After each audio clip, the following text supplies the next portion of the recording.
Hey, we are live. I am here at National University and we are getting started, so enjoy! Perfect.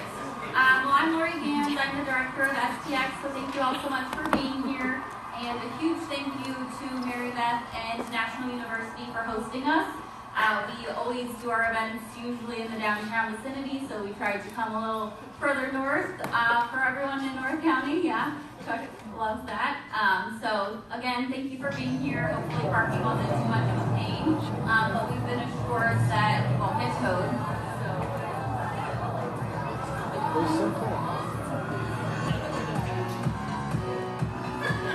All right, it's a flash mob.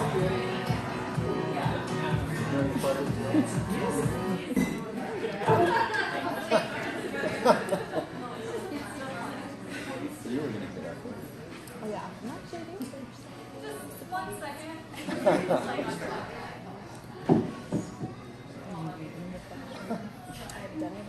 It's still playing. I'm just going to cover a couple of our upcoming events, and then I'll bring Mary Beth up here to introduce our speaker. So for those of you who don't know, we have Interactive Day coming up on Friday, May 18th, and we have an opening night mixer the night before. It's definitely our largest event of the year. We have over 35 speakers. Just a couple that we have coming: Josh Higgins, who's the creative director, AR/VR of Facebook. We have Ryan Mulvaney, who's the CEO of Quiver, which is an Amazon agency. Jenny Tomasian, who's the head of industry for Google. We have Johnny Mosley, who is an Olympian winner, who's won gold. And Josh Greenberg, the executive producer for Tool North America, among a lot of others. So you can check out the full lineup at interactiveday.com.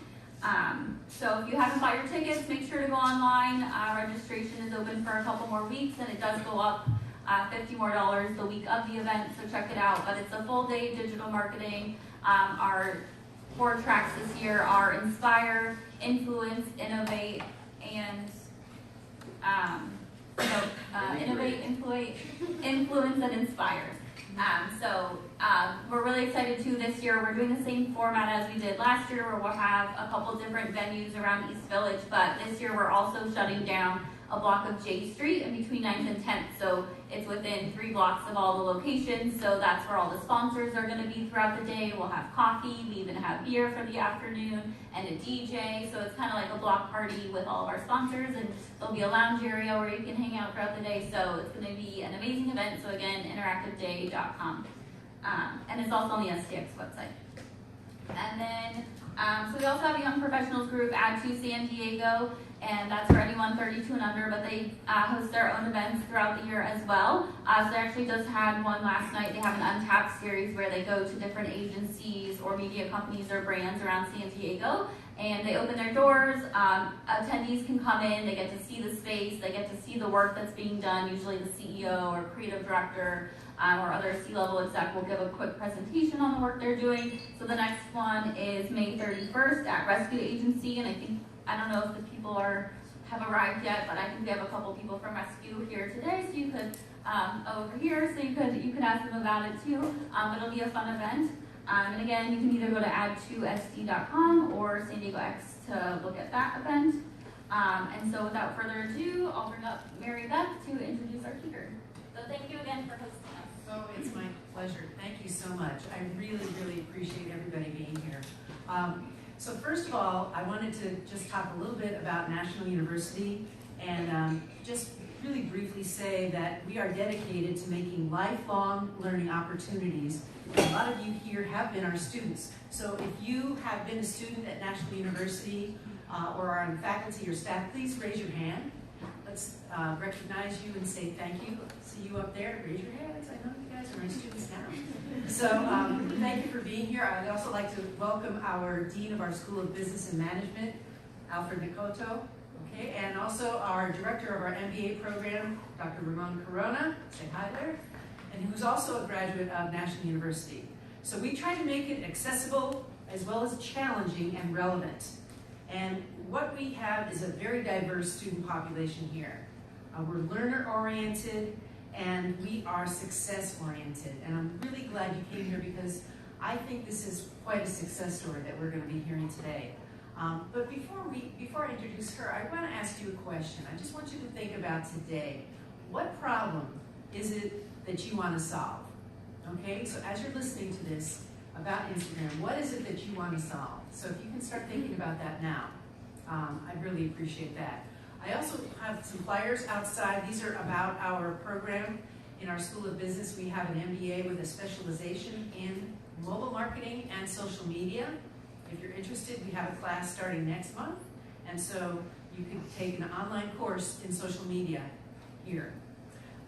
Now, a little bit about Jen Herman, Jen with 2 N's, in case you're looking it up. She is straight talking. She's won awards for blogging. You might have seen some of them.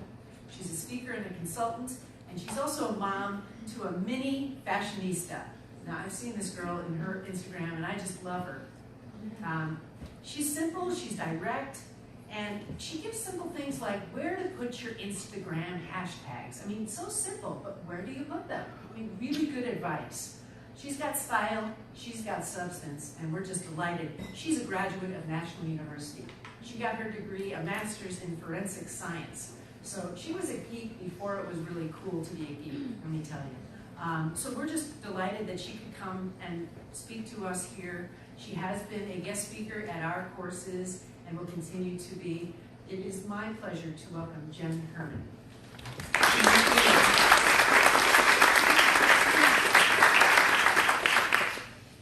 Thanks to the joys of technology, we have to swap out computers, so give me 2 seconds to actually log back in here. Put the right password in. For those people who watch me on Instagram Live, they know I can't type and talk at the same time, so I always have to be quiet when I'm trying to type things up. Okay. And put that in there. There we go. I love when technology actually cooperates with me. Okay. Thank you everybody for being here. I know we have a lot of people, so I'm glad I think everyone found a seat. If there is anybody looking for seats, there's a few more chairs down here in the corner for those of you in the back if you want to come down here. So, yes, I am a graduate of National University. I graduated in 2005 with a master's in forensic science, and I'm talking to you about Instagram.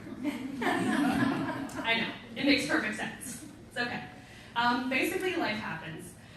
For those of you who don't know me, I am Jen Herman, Jen with 2 N's, as Mary Beth said. I was born in 1980 with about a bazillion other Jennifers, so yes, I have always been Jen with 2 N's. You can find me everywhere at Jens_trends. And I started blogging about 5 years ago.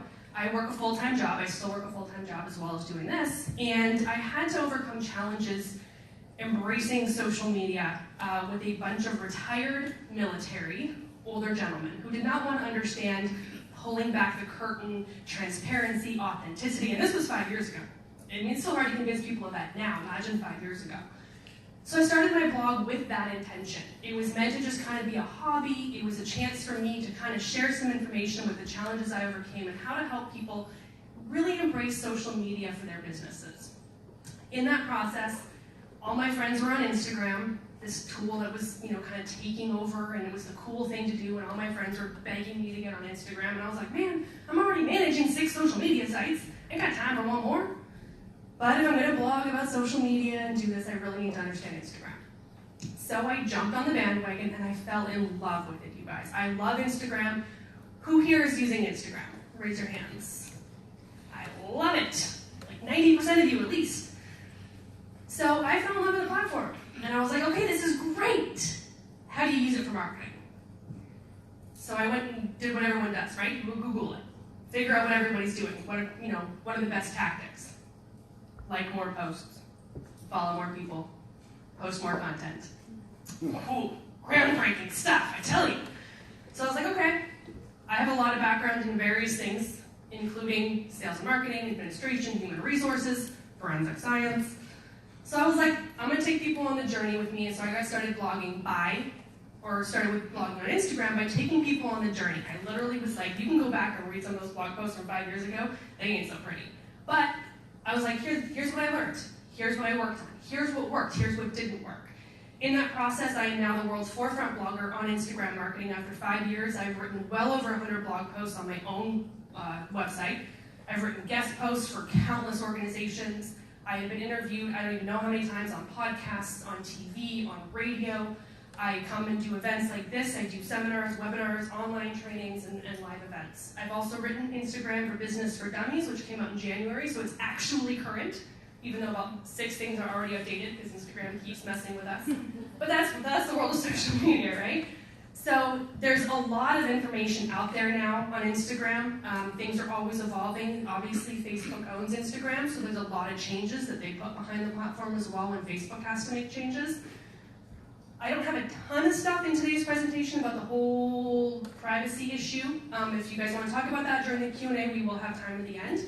And I'm happy to discuss any of those privacy concerns you guys have between either Facebook and or Instagram. So don't expect that in the slides, but we can absolutely cover that at some point. All right, so let's go ahead and get started today. I want to kind of go through a few things before we really dive into how to make Instagram work for you, because for even those of you who are using Instagram, you may be a little bit hesitant to use it for marketing, you may be a little confused about it, and for those handful of you who aren't using it, I really want you to understand why it is so powerful. And I have to say, I hate these handheld mics because I can't wave my hands. I'm very handsy, and this means I have to stand here like this and hold it still. So, one of the reasons that I love Instagram is that it really is one of the strongest community building tools.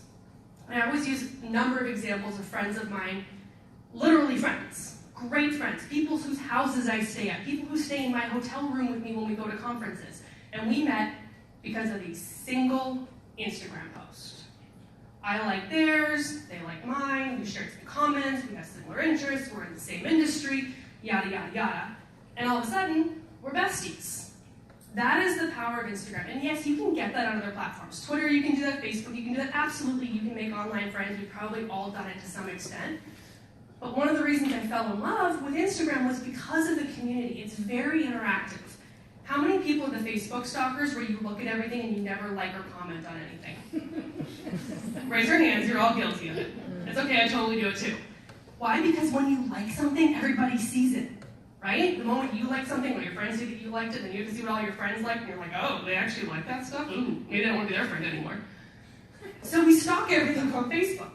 Instagram isn't like that. You can be super interactive. You can be in there double tapping, scrolling, leaving comments, and you're not going to have that same level of transparency for your followers to see what you're up to. So it's much more interactive on Instagram. As a result, you get a much better community. You get much more engagement. Now, to be honest, the average Instagram account is probably getting about 2 to 3% engagement. Shockingly, that's the best. Facebook, you're lucky to get like maybe 1% engagement. Twitter, you're getting like maybe 0.25%. So to get 2 to 3%, woohoo! We're doing great. So don't expect super high numbers. If you're getting double-digit engagement, great. Own that. Keep doing what you're doing. A lot of the tactics we're going to talk about today are going to help you boost that engagement and focus on strategies to get you more of that engagement. But please understand that as with any other popular platform, as it becomes saturated, as your audience grows, as there's more content out there, engagement does drop. So these are some of the things we'll talk about today to kind of help overcome that. So one of the reasons that is my favorite reason to love Instagram, and most people kind of think I'm crazy, there is one link on Instagram. If we're not counting stories, and we'll talk about that later. But really, there's one link on Instagram, and that's the one link in your profile. And everybody hates it. I love it. I think it's the best thing ever. I hope they never change it. Why? Because you can't be lazy. You know what Twitter and Facebook are? And LinkedIn? They're lazy. Link, link, link drop some more, link drop some more. Well, you just post a link, great. Content done for the day, check. Instagram, you can't do that. You can't just send people to your website. You need to be creative. You need to create content. You need to create a caption with a call to action that sends them to your bio to click on the link to get them to your website. But you know what happens when they click on that link and get to your website? They've already taken 3 or 4 actions to get there. Guess what that means? They stay. They want to be there. You already made them work for that interaction. That's not junk traffic. They didn't scroll and the screen froze and they hit it by accident. They didn't fat thumb it and accidentally hit the link. They didn't read something and think it was something else. They legitimately want to be there. So the bounce rate from Instagram is essentially 0. And you cannot get that on any other platform. So yes, you may not get as much traffic from Instagram as you get from other social media, but I promise you the quality of content you get on Instagram is better than any other platform. And that is why I love Instagram for marketing. Finally, Instagram has some of the highest engagement rates. We already talked about that. Like I said, it's probably about 3%, so woo! Okay, so the first thing we're going to dive into today, because this is really important, I talked about how you have one link in your bio. Your bio better be working for you. So we're going to talk about the ways that you can set this up properly. So, who's using a business profile on Instagram? All right, about half of you. So the other half of you, by the time you leave, you will be converted. It's really easy to do. It takes a few steps, super easy, tons of benefits. So you do need a Facebook business page. In order to upgrade to an Instagram business profile, you do need a Facebook business page. It is a 1-to-1 ratio, meaning you can have one Facebook page linked to one Instagram account. You can't have 3 Instagram accounts linked to one Facebook page or 3 Facebook pages all connected to one Instagram. It's a 1-to-1 ratio. So you do need that Facebook page. That's because Facebook owns them and it integrates with all of the advertising platforms and other factors in upgrading to the business profile. But there's a bunch of really awesome things you get when you upgrade to a business profile. First and foremost, you get these awesome little contact buttons. You can call, text, email, or get directions. So there's 4 options that you can put, and I'll show you examples of what these look like. But those contact buttons are gold. You only have one link. So if you can put up to, there's 4 options, but you can put 3 buttons on your profile. So if you can put up to 3 buttons on your profile, imagine someone scrolling through and they see something and they're like, ooh, I really want those shoes. If you haven't noticed, I have a bit of an obsession with shoes. I know, they're fabulous. You should see my closet. As you know, Mary Beth said, I have a mini fashionista. I wonder where she gets it from. So let's just say you're scrolling through Instagram and see this fabulous pair of shoes and you're like, oh, I want those. And it says, you know, click on the link in our bio, or maybe it doesn't even say that. You're just like, hey, I want those shoes. If they can go to your profile and get directions to your store to go stop by on their way home from work, sale made. If you are a restaurant or some other business where they can pick up the phone and call you and make a reservation, they can literally hit that button to call and actually use their mobile device for an actual phone. Shocking, I know. They can call you. Guess what? Reservation made. You just made a sale that you would not have otherwise made that day. So there are a lot of ways that you can use those buttons to drive traffic and conversions for your business immediately. And I can literally count people that I know personally that have, within hours of upgrading to a business profile, closed up to thousands of dollars in sales just from upgrading and having those buttons. Because the moment someone can pick up the phone and call you, you can answer their questions, you can convince them this is the time to buy, they will buy.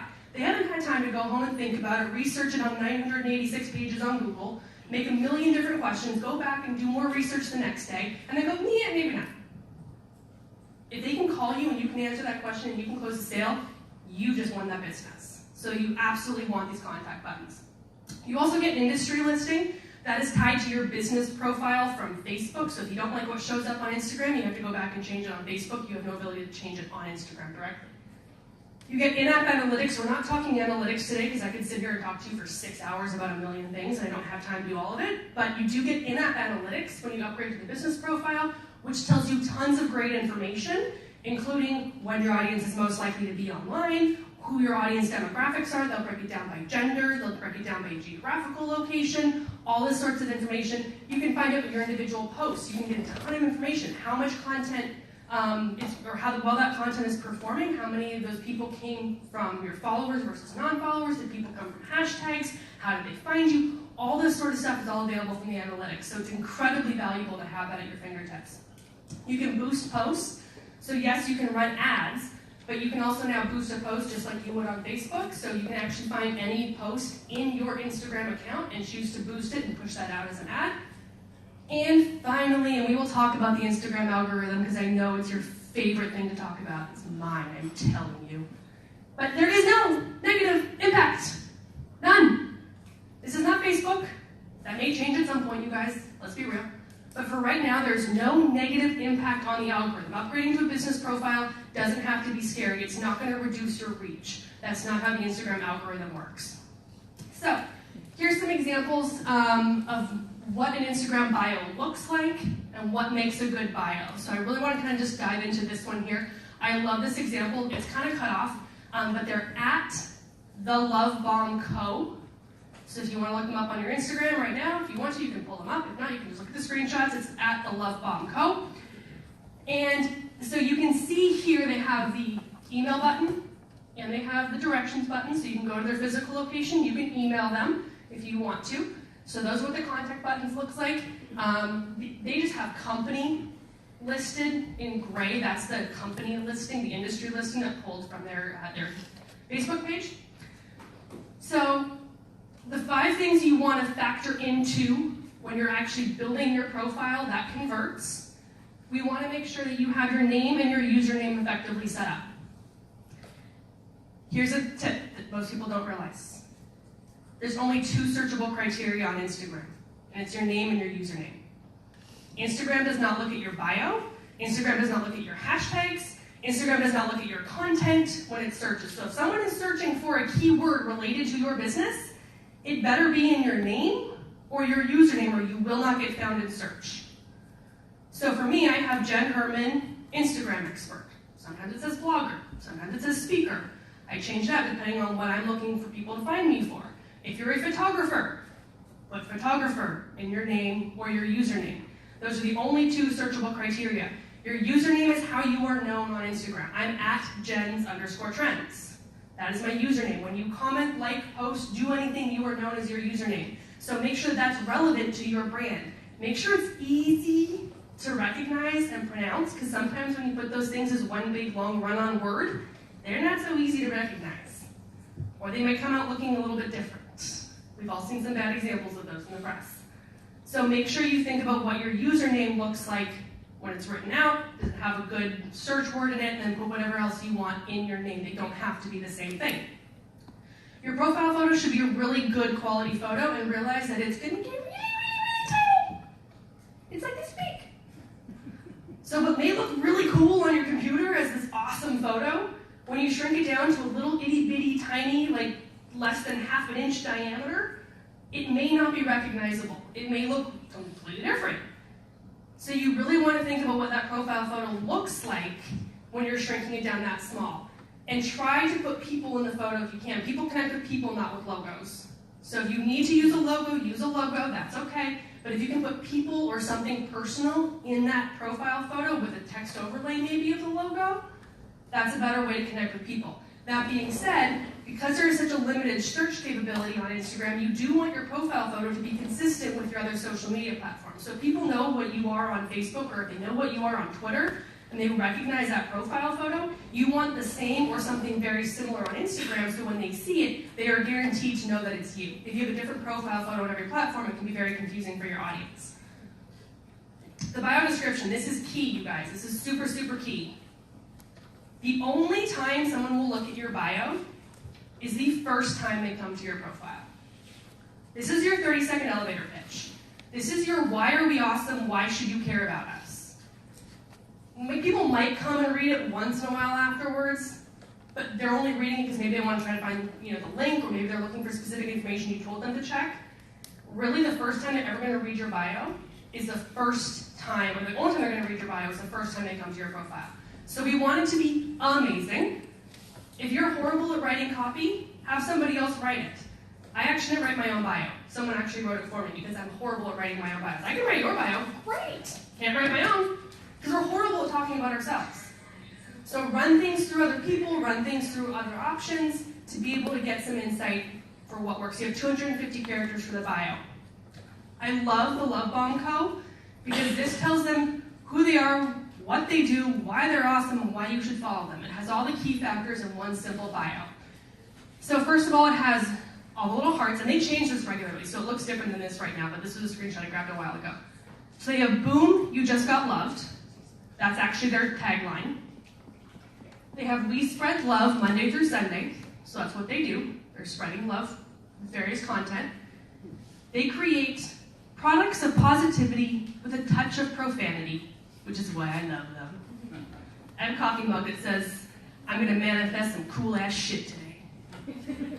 And they got, things like Mom's So Hard and all these like cool, fun little, kitschy type things. They're mostly like coffee mugs and mason jar cups and those sorts of things. But all of their content is that kind of, happiness and supportive messages with a touch of profanity mixed in. They tell you that. If you don't like that, you're not going to like their account, and they're telling you up front. If you do like that, you're going to love their account. So they've told you in one sentence whether or not you are going to care about them and whether or not you should follow them.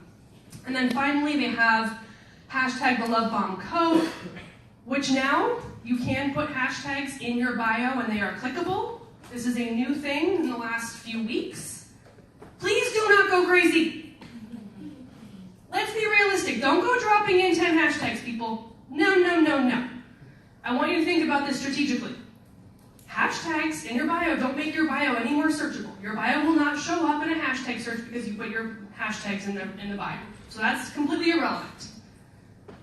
Think about this. If you're a photographer and you put hashtag photographer, and somebody clicks on that hashtag, where are they going to go? To a gallery with about 100 million other posts. Not your content. You just sent them to all your competitors. Why would you do that? Now you can put your own branded hashtag the Love Bomb Code, which is what they do, and a lot of people tag them, and they do a ton of user-generated content on their profile. So that makes sense, because if you click on that hashtag, it's going to take you to all the content that their audience has created around their brand. That is smart use of hashtags in your bio. It's creating a gallery of content related to your brand that you didn't create. It's all user-generated content. That's the living testimonial to your brand created by other people. That is a great example of a hashtag that you do want to use. Anything that's branded, anything that's going to keep people in your world is a great hashtag to use. And then finally, they have a 15% off now with the arrow pointing to the URL to get 15% off any products. That is a profile that converts.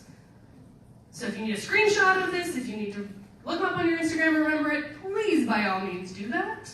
Because like I said, they're a great example. So I see people pulling up cameras, so I'll give you 15 seconds to take photos. Okay. Do you believe that the bullet points add a lot of value no matter what your company is? Yes. So the question, if you guys didn't hear in the back, was if the bullet points help add value. And I agree, yes, 100%. Its spacing and alignment makes it easier to read. The long run-on paragraphs are really hard for people to read. People want short and punchy, and it shows more character. You can put different emojis in there. They used all hearts here. You could use a different emoji for each line, that sort of stuff. Absolutely, it adds personality, makes it easier to read, makes it much more digestible content. And for those of you, I believe iPhone can now do it, but if you're having issues with it, you can actually go and create your bio in a note, copy it, and then paste it into Instagram, and it will retain the formatting. Whether it's the bio or a caption, you cannot have a space after the last character. So whatever the last character is, whether it's a period, like a punctuation mark, or an actual letter, you want to make sure there's no space after that character. If there is, you won't get that return line. I don't know why. It's just how it works. Okay, so here's a couple other examples I just wanted to point out really quickly of what good bios are and why they're good bios. Over here, we have Jill Boudreau. She's a real estate agent, and she uses her profile for being a realtor. That's what she does. But her profile talks about the fact that she's Wellesley's premier realtor. She's a top 20 Caldwell banker. She has 4 children. She's done 3 skydives. She's run 2 marathons. She has 1 life and a real estate job that I love. So she is a personal brand. She's a realtor, but she works for a real estate company. But her bio talks about her personality. Who is she? What does she do? It makes her more relatable. It makes her more trustworthy. So if you're looking to buy a house or sell your house and you're a skydiver, you're more likely to connect with her. Or if you're terrified of jumping on a plane, you may respect her. So it's a way to connect with somebody and put a little bit more personality into your brand. The middle example is Dollar Shave Club. They have the run-on paragraph that I don't love, but they really quickly and to the point, they say Dollar Shave Club makes and delivers everything you need to look, feel, and shave like $1 million without paying it. Try the club today. It's quick, easy, it tells you who they are and what they do. It's short and to the point. That's what you want. You don't want a bunch of craziness, bless you. Adobe does a different campaign every month. So they're creating user-generated content around a specific theme. Every month, this tells you what the theme is and what to create content for. So they go in and change their profile every single month with what that new campaign is. So that's a great example of getting people to come back regularly and check out your profile. Okay, so now the fun topic. How the Instagram algorithm works. I'm going to ask you a random question because this is my favorite topic in the whole wide world. Who heard about the Instagram algorithm changes in January? It's all a lie! I'm telling you. Who heard about the Facebook algorithm changes in January? That was real. Facebook is not Instagram. If you really want to hear all my thoughts on it, you can go to YouTube. I have an hour-long video. At the 12-minute mark, it gets colorful, so if you don't like profanity, don't watch it. You can also go to my Instagram and look for the post for Stop the Madness. I'm going to talk about some of the points and debunk them here. All of that stuff about the new Instagram algorithm in January was not true, not one of it. There was an update a couple weeks ago to some things that we will talk about, but what happened in January is not true, so please erase all of it from your memory. I will clarify everything right now, which is why these slides are in here, because this dang thing won't die. So, as I said, Instagram is not Facebook. They are not the same thing. There are 3 algorithms on Instagram. People don't realize this. There's actually 3 algorithms. You have your feed, the one that everybody obviously knows about. Hashtag searches. Who's heard of shadow banning? Oh, I love you guys. You're like virgins to the concept of shadow banning. It doesn't exist. There's an algorithmic sort in hashtags now. That is why some people will see different results in a hashtag search. It's not anything devious or manipulative. There's just now an algorithmic sort associated with hashtags. And stories have their own algorithm as well. Okay, so for the Instagram feed, it is based on personal interactions. It's not Facebook, people. If I always like these 5 people's content, those 5 people's content will always show up at the top of my feed, without question. If I never interact with these 5 people, ever, if every time their content shows up in my feed, I ignore it, Instagram's going to push it lower in the feed. If I always like this person's content, and 100 people never do, those 100 people have very, very minimal impact. Because I always like that content, it will show up at the top of my feed. The Instagram algorithm is individually focused. There is an impact on popularity, but it's minimal. Meaning, if there is something out there that is a super popular post, and it's performing really well, and everyone that's seeing it is liking it, it will rank higher in your feed if you're following that account. It may not show up at the top of your feed, but it will show up higher than where it normally would because it's a popular post. But that is a secondary, tertiary, even probably lower ranking value to individual interactions. That is not the same as Facebook. Facebook puts a lot of popularity value. So just keep those 2 things in mind. And your activity does impact reach. So if you are the kind of person that uses Instagram for business and you log on Tuesday and you post something on Instagram and then you disappear and you maybe check back on Wednesday and answer a couple comments and then you disappear and you come back on Friday and you post something and then you disappear, you're not going to get a lot of reach because you're not active on the platform. If you are regularly showing up and liking and commenting, even just liking the people that you follow, if you're on the platform regularly logging in, you will get more reach because you're actively using the platform. Instagram is going to reward you. If you are not showing up, why would they reward you? They want to reward people who are active on the platform. They want to keep you on the platform. So the more active you are, the more you'll see in your reach. To debunk everything from January, the Instagram algorithm is not impacted by stories interactions. Meaning, if I always watch so-and-so's story, it has no impact on where the regular feed content shows in the feed. So if I always interact with their feed content, that has an impact. If I interact with their stories, it does not impact the feed. Response times. Yes, we want you to be reactive. We want you to go and answer comments. We want you to answer people's questions. We want you to engage with people. Instagram wants you to do that. There's no valuation on it. If you ignore all the comments, okay, that's your own dumb fault. That's not going to impact the algorithm. And there is absolutely no restriction on time. Part of the whole thing in January was that there was a 1 hour limit. No, there's no limit. You can respond whenever is convenient to you.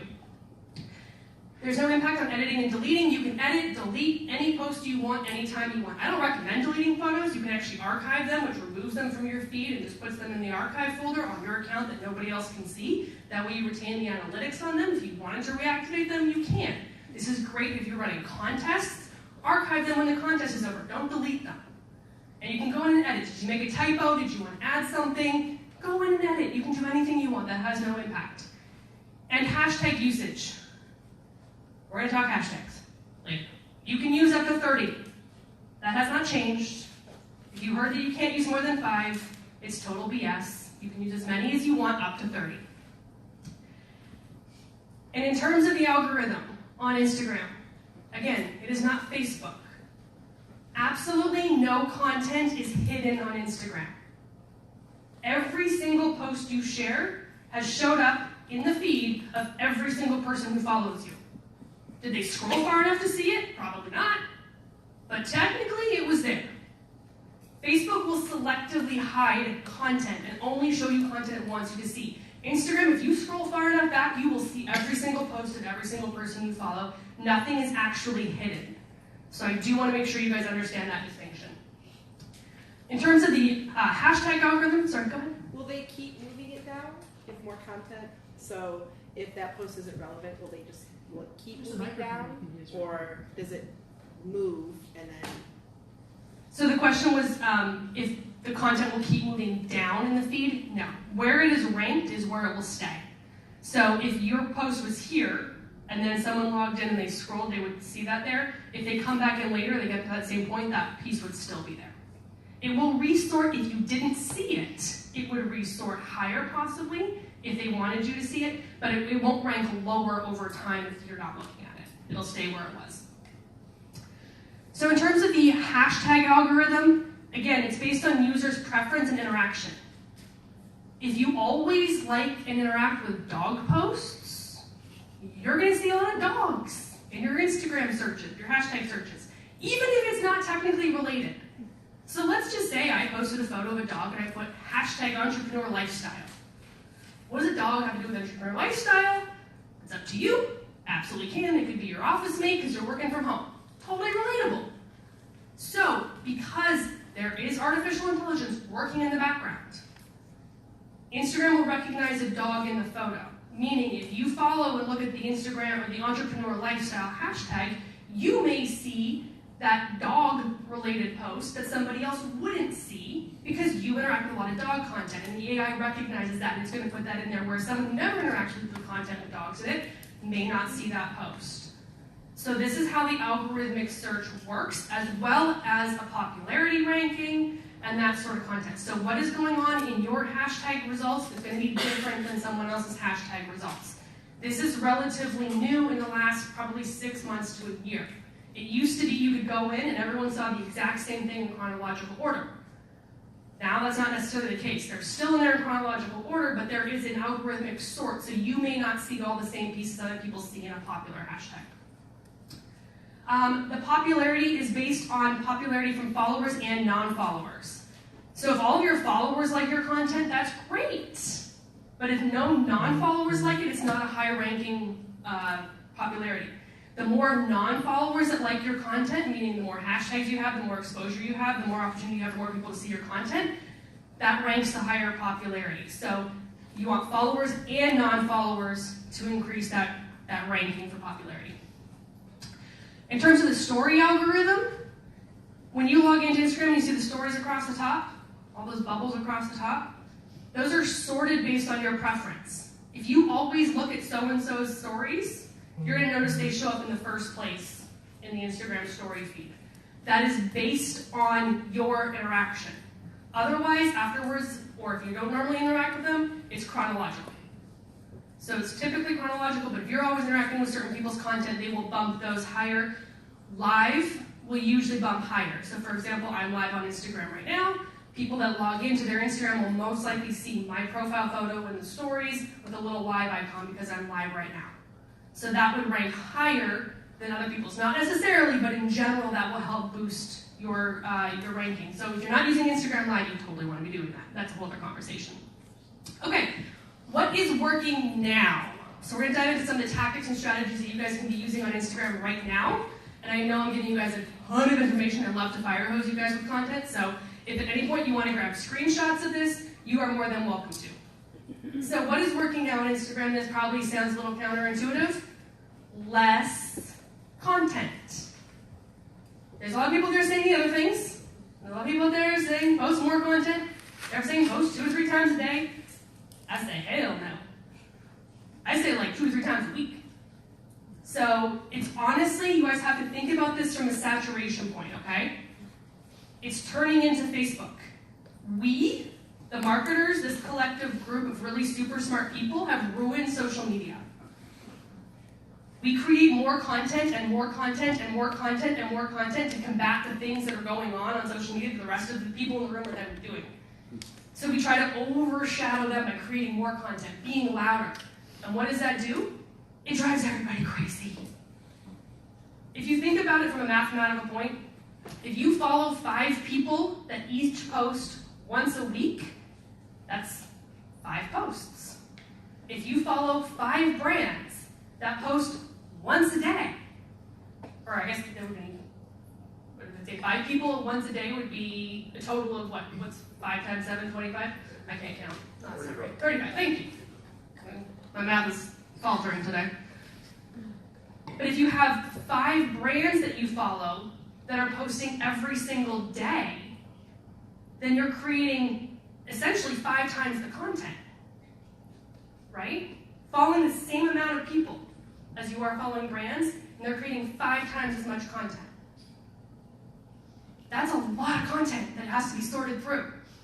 And you probably as a user don't want to see it. How many people do you act like, do you really log on to Instagram to see what Target posted? Do you really log on to Instagram to see what that photographer posted? Probably not. So you really got to think about what your content strategy is. Post less content. We want you to create the best possible content, the content people are going to interact with and engage with that is high quality, good photos, good captions, all the best content possible that they actually, when they see it, interact with it. If they're interacting with it, it's going to rank higher in their algorithmic sort. If they are ignoring your content, it is death. We don't want that, right? If they keep ignoring your content, you're going to fall lower and lower in the feed. So create less content. Instagram stories are a great way to get more engagement. Yes, that's my daughter. I know, she's super cute. So Instagram stories have all the different filters. They have all the different ways you can interact. Instagram stories are what Instagram was 5 years ago. It's raw, it's unfiltered, it's emotional, it disappears in 24 hours, a la Snapchat. So you can, and I always laugh because I do the same thing. I'm way more myself on Instagram stories. If you go look at my Instagram stories, I sound like a crazy person. I'm like, yay! I would never do that on a piece of content that was going to live on for more than 24 hours. Are you kidding me? Someone might actually think I'm crazy. So we go and get all personal and interactive and have our great personality shine through in our Instagram stories, and then that's how you build trust.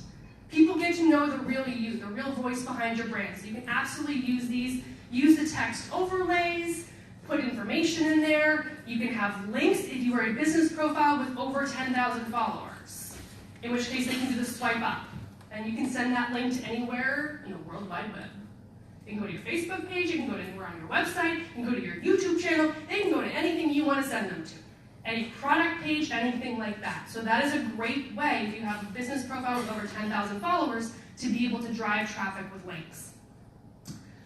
Story highlights takes it one step further. This is a relatively new feature, and it's these bubbles that show up underneath the profile.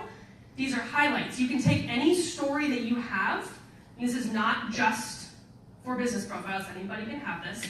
It creates an album. You can create as many of these as you want. I tried maxing out, I think I got to 22 albums and I gave up. So I don't know what the limit is, but it's over 20.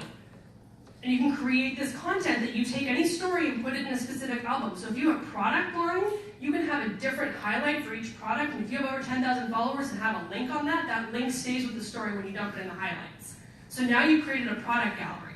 If you have services or things that you promote that way, again, you can create an entire gallery of content that links to your blog posts. You can have content that links out to any of your different services. all these sorts of things. If you go to events or anything, you can put all that in there and show how you're involved with your community.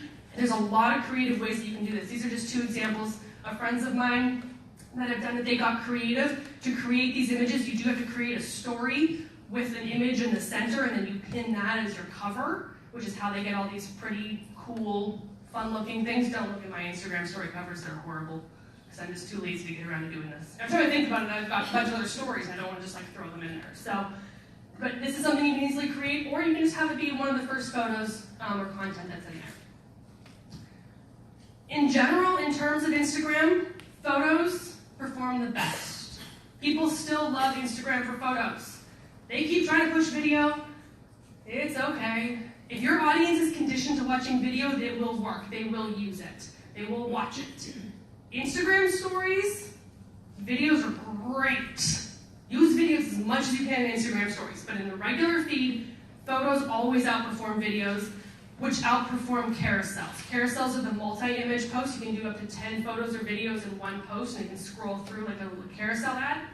So those typically don't perform as well statistically. I question those statistics. I think what happens is, I think what happens is people are going in and they are swiping, so they're interacting with your content, but as a result, they're not double tapping, or they're not leaving a comment. So it ranks lower as an engagement factor because they're not putting up the like or comment, but they are actually interacting with your content, but there's no way in the current analytics to track that. So that is why I think carousels probably perform lower, but there's no way to verify that. Where do boomerangs fall in that spectrum? So that would kind of fall in like, kind of in the video type space. Boomerangs, again, Instagram stories, golden. Everybody loves a good boomerang. Regular Instagram, they're kind of between like the photo and the video kind of like, people still love a boomerang, but it falls into the video category. And the reason videos don't typically perform as well, you guys, is Instagram is this. You're swiping so fast and scrolling, it's kind of like, Twitter style, you're just scrolling and double tapping. And videos take a moment to play. You have to actually stop to see it. Even the boomerangs have a bit of a delay before they play. So if people don't have that delay to catch that it's a video, they miss that it's a video and they won't necessarily see it. So that is why they don't typically get as much interaction in terms of views and that sort of thing. But absolutely, boomerangs are very powerful, especially in stories. Organic versus sterile. People want pretty photos. If you're taking your product and you're putting it on a white shelf and you're photographing it like you would for a magazine or for a professional shoot, it's going to tank on Instagram. They want pretty photos. They want concepts. They want lifestyle. They want interaction. We've got this image over here, which is the Brelly. It's actually the umbrella, is the product. But here she is in Cuba with a pink car. It's a whole lifestyle. It's something you can connect with. Knowing the product, you recognize the product in the photo, but you have an entire emotional connection with that content. Likewise, the one in the middle, she's a fashion blogger. Let's assume she's selling the watch. But oh, those boots, and oh, that nice warm sweater, and the fall leaves, and oh, you just want to be a part of the whole environment. You can't see the face. You can't see the person in the photo. But the moment you put the person in the photo, it's an emotional connection. Now, obviously, I'm probably more her target audience than some people. So to me, this is a sell. It's a win. Nike does this really well. They take their products, they take a golf ball, they go put it out on the nice, misty golf course at sunrise. And it's a beautiful photo of a golf ball in the middle of a green. Guess what? If you love golf, you're gonna love that photo. So you've got to think about the context of your audience and the context of your products and create that good organic content, not the sterile. Don't put that watch in a box on a shelf. That's not gonna sell it. Selling it is selling the entire story. And then this example over here is just an example of breaking up the feed. You've got this bright, beautiful purple and the arm with the thumbs up completely standing out. That's going to catch your eye in the feed. The busy photos and all the stuff that's going on that can be very distracting, that's going to draw your attention. So anything you can do to create that kind of content is really going to help with the feed in terms of standing out. Targeted hashtags, we're going to talk about hashtags and then business profiles. We talked already about business profiles. So these are the things that are working right now. These are going to help you guys get more reach, more interaction on your content. Okay, so what makes a good caption? I do want to dive into this a little bit and give you guys some examples of what makes a good caption because I always laugh when I tell people that I teach Instagram and they go, how hard is it to upload a pretty photo? I wouldn't be standing here if it was that easy. I wouldn't have written books and blog posts for the last 5 years if it was that easy. The caption is sometimes the hardest thing. How many of you have ever uploaded a photo without a caption? See? It's so easy to upload the photo, right? So easy to do. But the caption really needs to take the story that much further. The caption is where you make the conversion. The photo is not going to make a conversion for you. The caption is where you have the call to action. The caption is where you actually sell whatever it is you're trying to do, whether it's to send somebody to your blog post, to buy your product, to answer a question, to build a relationship. Whatever it is you're trying to do, the caption is where you sell that. So you definitely want to think about these key things. You want to be descriptive. Not, a little one sentence. Sometimes the little one-liners, like a good zinger, can be great. But in general, you want a good descriptive caption. You want to be either entertaining, educational, informative, or valuable, or a combination thereof. Not too short, not too long. I know that's really vague. But in general, 1 to 3 short paragraphs. And a good sentence can be considered a paragraph. So 1 to 3 short paragraphs. Typically, if you scroll to the point where the photo is at the top of the screen, if your caption is longer than the screen, that's too long. People are not on Instagram to read a novel. That being said, there are some people who are doing great things using Instagram as a microblog, where you can actually have up to 2,200 characters. If you type more than that, it won't post, so be very careful. You might want to copy it before you actually paste it in there and make sure you don't lose everything you just wrote in 2,202 characters. But you can actually use it as a microblog if your audience is conditioned to it. But in general, 1 to 3 short paragraphs works great. This example from General Electric, I love this example. So General Electric, believe it or not, kills it on Instagram. They're like a massive B2B. Like, what are they doing on Instagram? They do educational, they do informational, they do entertainment, they talk about behind the scenes, they introduce their employees, they talk about projects they're working on. They're very open and transparent, and they do a really good job. This example specifically on the screen talks about never underestimate the value of arts and crafts. This clean energy innovation started 3 years ago with a styrofoam ball and a toothpick. That's a windmill. Probably cost a couple $1 million. You've been to Palm Springs, you've seen them. That started with a styrofoam ball and some toothpicks. Like a kindergartner. Right? That's kind of cool. Wow, that's interesting. That's something that connects, it brings a personality, it brings a behind-the-scenes aspect into a massive organization. This example is actually from my co-author from my book, The Dummies book, and this is I like that, this has got some personality in it. Be like a postage stamp. WTF. Stick to one thing until you get there. And then she goes on to talk about it. So she's putting something in a motivational content that's fun, it's quirky, it's relatable, it's bright, it stands out in the feed, it's got a great caption. This example is from my girl, Tanya, who should be on live. Tanya, I got you, girl. She's somebody who I've known on Instagram now for a while. She's a client of mine. She's a dedicated blog writer of mine. She stayed at my hotel with me when she was out here for a conference back in February. She's one of those wonderful stories that I love to share. This is one of her recent Instagram posts. She does great captions. She includes emojis. She includes call to action. She has a ton of personality. So this is a long caption. That's okay. She's got a lot of information here. That's literally just cropped off at the top of the photo, and then there's about one more sentence. So that's like that kind of max length that I was talking about. But it has all about this program that she's working on. She literally has her personality. She goes, I'm so stinking giddy, with an emoji. You can imagine her saying that. If you've ever heard her talk, that's what she sounds like. So this makes her relatable. It's not the corporate washed, overly stripped of personality verbiage that we see most brands come out with. It has absolute personality.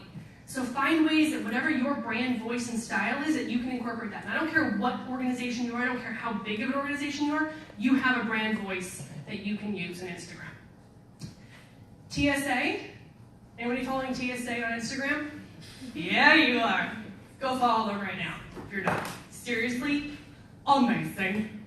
I love this one. So it's a picture of a saw. Okay. If you see something, say something. But don't saw something. If you saw something you see at the airport, there's a good chance you won't make your flight. We know it's a cutting edge tool, but it'll have to go in your checked bag if you need to fly with it. It was discovered in a carry-on bag at the Atlantic City International Airport. Everything on their accounts are things that were actually found by TSA agents. They do profiles of all their different bomb-sniffing dogs and all those sorts of things. They do social media really well. That is personality, it's entertainment, and it's informational. In case you ever thought about traveling with a saw, now you know you can't. It can go in your check bag. Good to know. So this is another great example of a massive organization, a government organization. We all know most government organizations are the most, tight-lipped and stuffy personalities you could ever imagine on social media. They get it right. Okay, so I want to take a little bit of time now. We're going to talk about getting more reach and followers. I am not a big proponent of getting more followers, in the sense of getting more followers for getting more followers. Yes, you want more followers. More followers means more opportunity to sell, more opportunity to build relationships, more opportunity for conversions. But I want you to get targeted followers. I want you to get the people who are actually going to convert, not just get a bunch of followers for the sake of getting followers. So this is my super secret hashtag recipe that I tell everybody. This one in the next couple slides. If you want to grab screenshots, you're all more than welcome to. There's also a couple blog posts if you go to jenstrends.com that outline all of these sorts of things. Just search for hashtags. You want to use 10 to 20 hashtags per post. I said you could use up to 30. By all means, use up to 30. A lot of people freak out at thinking of finding 10. So 10 to 20 is a good, comfortable range. You want to use your own custom branded hashtag. I use hashtag learn from Jen, hashtag Jen's Trends. Use trendy or theme, something that's going on, something that's relevant to that specific time or place. Content related, whatever is in your photo. You can use hashtags related to that. And industry related hashtags. So whatever your industry or niche is, you can use those hashtags. This example from the Marriott Marquis in downtown San Diego is a great example. They only have, I think, 6 hashtags on here, but they cover all of these topics. So they have hashtag Marriott Marquis SD, branded. They have hashtag San Diego. That would technically fall under the theme. Hashtag Labor Day weekend. That's trendy. Hashtag summer. Again, kind of trendy or themed. Hashtag pool. That's content related. There's a pool in the photo. And hashtag vacation. That's industry related. Their vacation destination. So in those 6 hashtags, they hit all of those categories. They could absolutely use more. They're a big enough organization that they don't really need to use more, but they could. And so you can find ways to use all of these different categories to create hashtags to promote your content. Again, super secret recipe that I tell everybody. Screenshots are welcome. 4 to 5 popular hashtags. Popular means anything over 500,000. So if you go look at an Instagram search for a hashtag, it's going to tell you how many posts are associated with that hashtag. If you're looking at something with 10, 20, 30, 100 million, don't even bother. You are buried in the hashtag before you even hit post. It is not worth it, and that's how you get the spammers and the really annoying people that start, putting all the stupid comments on your content, because they're following the super trendy hashtags. So go for anything in the 500,000 up to a few million would be the super popular. 5 to 6, moderately popular.